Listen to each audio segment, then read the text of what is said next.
మెదక్ జిల్లా నర్సాపూర్ నియోజకవర్గ పరిధిలోని వెల్దుర్తి మండలం కుక్కనూరు గ్రామంలో క్రికెట్ టోర్నమెంట్ ముగింపు కార్యక్రమం నిర్వహించారు. వేసవికాలం సందర్భంగా నిర్వహించిన క్రికెట్ టోర్నమెంట్ ముగియడంతో నేడు నర్సాపూర్ నియోజకవర్గ కాంగ్రెస్ పార్టీ ఇన్ఛార్జి టీపీసీసీ ప్రధాన కార్యదర్శి ఆవుల రాజిరెడ్డి చేతుల మీదుగా విజేతలకు బహుమతులు పంపిణీ చేశారు. ఈ సందర్భంగా వారు మాట్లాడుతూ క్రీడల పట్ల యువత ఆసక్తి పెంచుకోవాలని, క్రీడలు మానసిక ఉల్లాసానికి, శారీర దారుఢ్యానికి ఎంతగానో ఉపయోగపడతాయని తెలిపారు. ఈ కార్యక్రమంలో రాష్ట్ర ఫిషర్మెన్ కార్యదర్శి తలారి మల్లేష్, సీనియర్ నాయకుడు అన్వేష్, వెంకటరెడ్డి, కాంగ్రెస్ పార్టీ సీనియర్ నాయకులు తదితరులు ఈ కార్యక్రమంలో పాల్గొన్నారు.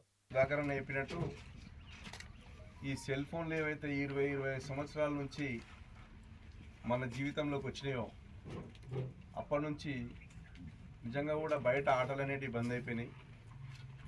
ఇప్పుడు సుధాకర్ అన్న అందరు చెప్పినట్టు నేను కూడా ఈ గ్రౌండ్లోకి వస్తుంటేనే చెప్తున్నా మనోళ్ళతో.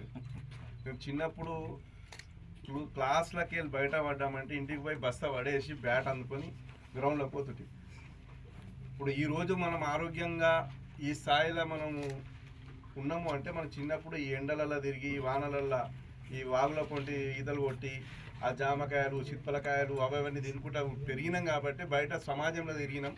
ఇలా సమాజంలో ఇంతమందితో మనం కలిసి ఈ జనంతోనే బతుకుతున్నాం అంటే మనం సొసైటీలో పెరిగినాం. ఇప్పటి పిల్లలకి ఏమైపోయిందంటే ఈ సెల్ ఫోన్లు, ఈ పిల్లలు జర ఏడ్చిర్రంటే వాడు ఊరికే తలకాయ నొప్పి వానికి సెల్ ఫోన్ ఇచ్చుడు పేరెంట్స్ కూడా. ఈ సంస్కృతి పెరిగింది. దీనివల్ల ఏమవుతుందంటే దేహదారుఢ్యం తగ్గుతుంది. ఒక సొసైటీలో అందరితో కలిసి ఎట్లా బతకాలి, ఏమైనా ఆటుపోట్లు వస్తే జీవితంలో మనం ఎట్లా తట్టుకోవాలనే దోస్తులు అయితే ఏమవుతుంది, బయట తిరుగుతుంటే ఒకరికొకరు సమస్యలు చెప్పుకోవడం, ఆ సమస్యలను ఒక దోస్తు ఇంకో దోస్తు పరిష్కారం చేయడం, ఇవన్నీ చిన్నప్పటి నుంచి మనం నేర్చుకున్నాం. అది క్రమక్రమంగా తగ్గిపోతుంది.